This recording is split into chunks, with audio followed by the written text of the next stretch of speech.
Hi and welcome to Stuart Shirkit. This time we're going to be making a very easy and very cheap vegetable dish. It's called a biryani.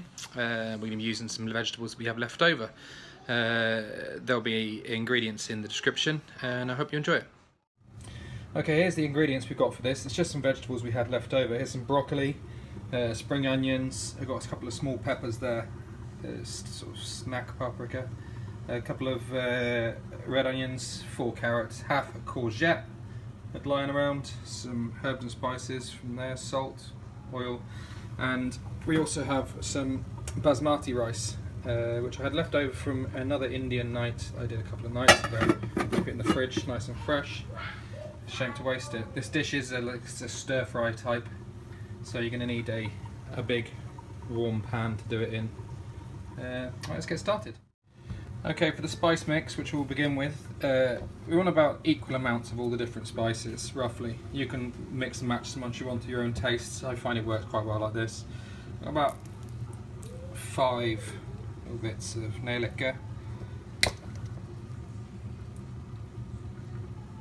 about a quarter of a teaspoon spice cummin, same with ginger here, ingefära.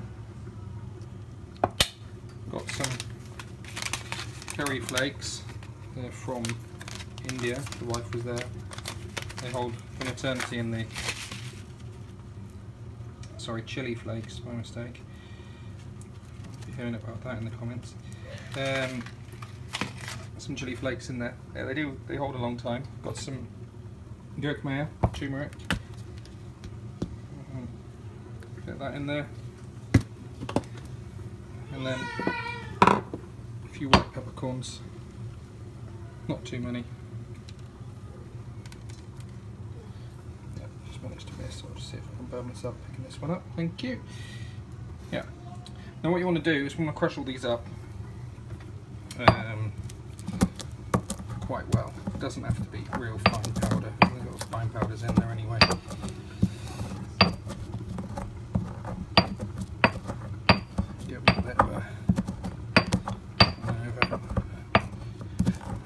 If you don't have pestle and mortar, you can use a mixer or a big stone, whatever you really want. Just be inventive, use your imagination. But it's worth investing in one of these. And to be honest, the other 364 days a year you're not using it. It looks pretty good on the shelf as well. So what you want to take is a quite warm pan. I mean, it's hot. It will cook water in it, but you don't want it red hot. And transfer your spices over. Try and get them all out. Okay, so we've got all the spices in the pan, and they will start to smoke slightly, but you don't want them to smoke too much. Just take it off the heat if you think it's getting too hot. Move around. This is quite an important part. So it brings a much more aromatic flavour out. You get that there. Can put in a bit of just regular rapsolium in it with it. It's buttery as well if you're not feeling too healthy. We'll keep the rapsolium today. Just whisk it around there, getting all the spices nice and warmed up. And then smell this wonderful biryani flavours coming forward. Leave that to one side and we'll start with the vegetables. Okay, so starting with the red onions, you just want to skin them, top and tail them, and cut them into regularly small pieces. Nothing too fancy. Just going to fry them up. You don't want too big of pieces, but you don't want tiny bits either. What I tend to do is I keep all the bits and pieces here. I have a stock pot boiling over here, and chuck them all in. It all makes a good vegetable stock. So always try and do is try and minimise waste. If you're trying to cook on a budget, so be a little economical, the less you waste the better. So we'll get those bits skinned into the side. We'll chop these up.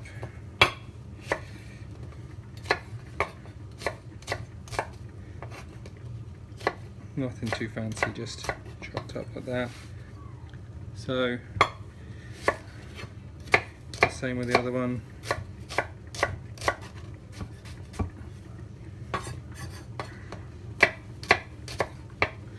Good sharp knife is important when you're chopping vegetables. Okay, so we got that. Put those up, and we'll transfer that into the pan. So we've got your pan there. Those in. Again, not too warm. We just want to sort of give them a nice glaze. Start moving them around in there. Keep an eye on them. Next, the carrots. Need to skin these. So locate a potato peeler, which is easier said than done. I'll get back to you on that. Okay, so once you've found your implements of destruction, once people have helped in the kitchen, instead of skinning the carrots,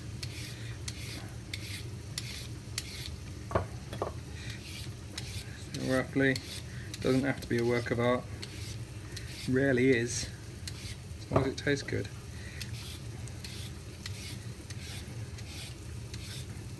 Just keep an eye on your onions at the same time as you're doing this. Stir around, nice. Again, not too hot. You don't want to cremate them. So, got those skins. Those carrot skins can now go in the stock as well. We'll just take the tops and tails off these.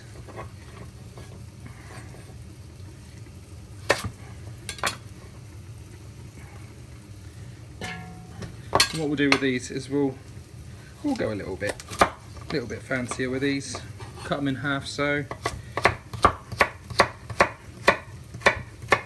and like that.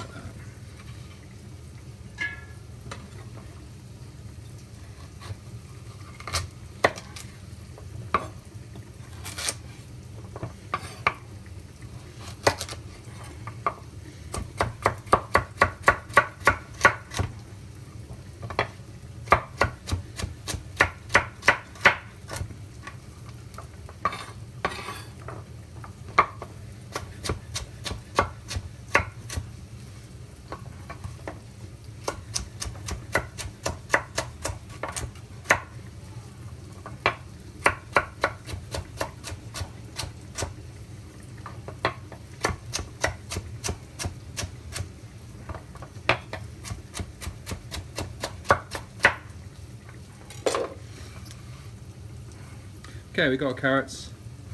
They can go in with the onions. Give it a bit of stir around there. Beautiful. So, bit of courgette in there. Probably won't need all of this. We'll put a little bit in anyway. The rest of it we can save to whatever, salad, or just liven up another vegetarian dish later on. As long as you wrap things like this up, it'll last a while anyway. Just keep an eye on it in your fridge so it doesn't go mouldy. These ones here, just cut the ends off. Try and pick some of the older bits off. The bits on the inside are still perfectly fine.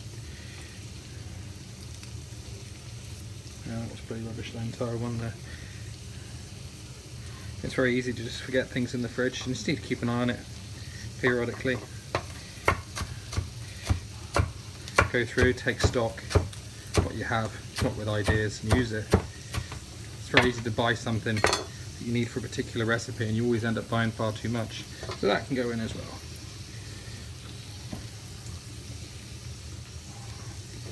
These little ones here, tops off, hammer out the seeds a little bit inside.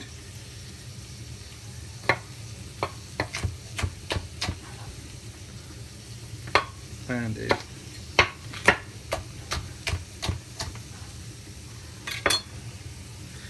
And last but not least, we've got some broccoli we're going to use.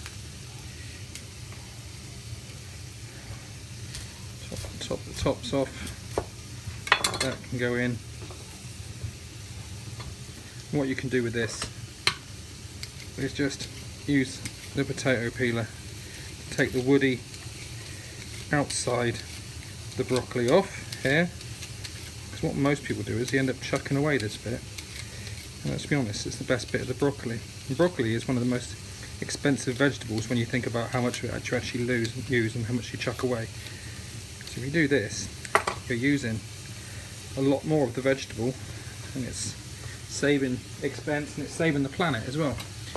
So just chop the end of that bit off there. You can chop that up into small bits, and this, if you boil it up, or you can even use it raw in a salad, is fantastic. Right, go in there, stir it around, and you just want to stir all those around so all the vegetables get a bit soft, and we'll come back to it for the next stage. Okay, so once that's been sizzling away for about 10 minutes, everything starts to soften up nicely. I'm going to throw in a little bit of this basmati rice. Get it in there like that, just break it up a little bit. It's going to be a bit clumpier for you now. If you've just cooked it, of course it will be a little bit more manageable, but like I said, this has been sat in the refrigerator for a couple of days. I only want to put a good amount in there. We're a family of 4 we're feeding, so this will be enough, plus a little bit left over, I should imagine. So break up those big clumps there, and you want to just fold everything in nicely together. What I'm going to do as well is I've got a bit of vegetable stock here that's been simmering away on the side as well. I'm just going to add a bit of that in there. You can add water as well, you can add wine if you wanted to, I guess. Like, so this is my take on a biryani, really. It's probably a long way from the original recipe, but it's going to taste good. The water will also help so you can break up the rice into manageable pieces as well, and let all those spices and everything do their work, their little magic in there. The turmeric will impart a fantastic colour on everything as well in due time. Takes a little bit of a while, and you just want to reduce the heat a little bit and let that simmer in there. You can use any kind of rice if you like. I happen to have basmati rice, because I had an Indian the other night, and of course the original recipe is basmati rice, but jasmine will work just as well. Just long grain rice, probably not risotto rice or pudding rice or sushi rice, because it will just be far too sticky. Mix all that in together. It's one big mess, and we'll let that simmer away.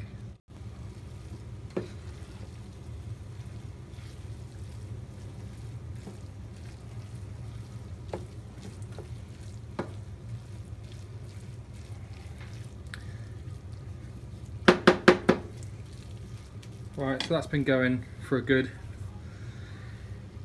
5-10 minutes longer now, and it's ready to serve. Right, so now we're going to try and serve this neatly in the bowl. Hope you can see against the white of the plate all these wonderful colours that come forward. Probably do for a portion. And I've got some raita that I made for the curry night, just saving in a jar that we can add a little dollop on top too.